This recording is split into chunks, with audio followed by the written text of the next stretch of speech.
Le Maroc est un pays qui a une culture organisationnelle des grands événements. Vous avez organisé la COP, vous avez organisé deux Coupes du monde des clubs.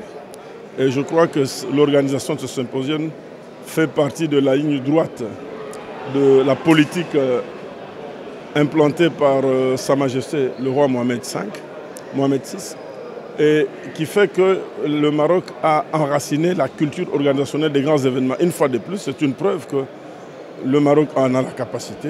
C'est une parfaite organisation, enclin de professionnalisme éprouvé. Et je crois que de ce côté-là, il y a une entière satisfaction. Il y a d'abord le caractère historique de ce symposium. Ce symposium marque aujourd'hui une rupture totale par rapport au passé. Une rupture totale par rapport au processus décisionnel. Une rupture totale par rapport à l'approche managériale. Une rupture totale par rapport à la gouvernance de la Confédération africaine de football. Et avec tout ce qui vient de se faire aujourd'hui, je pense que c'est une nouvelle page de l'histoire de notre football qui vient de s'ouvrir. Et en croire les interventions des uns et des autres, j'ai la ferme conviction que ce sera une page en or qui sera écrite. Et bien sûr que l'histoire retiendra que cette page a été écrite au Maroc.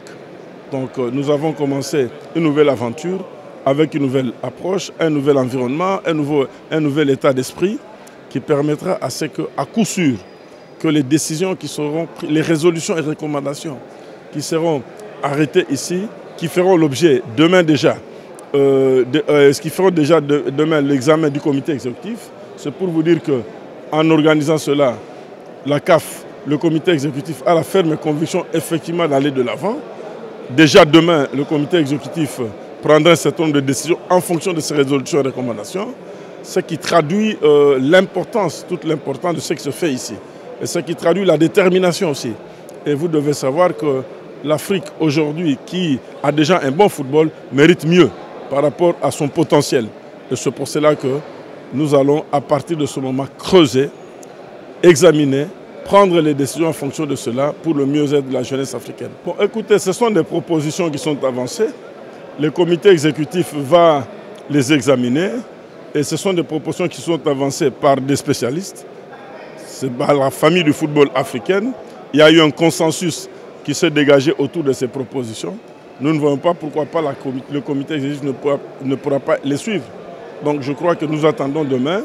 Nous allons voir, examiner, et je crois qu'à peut-être à 95, si pas 100%, des propositions seront entérinées par le comité exécutif pour permettre à ce que ce soit un bon départ pour le football africain.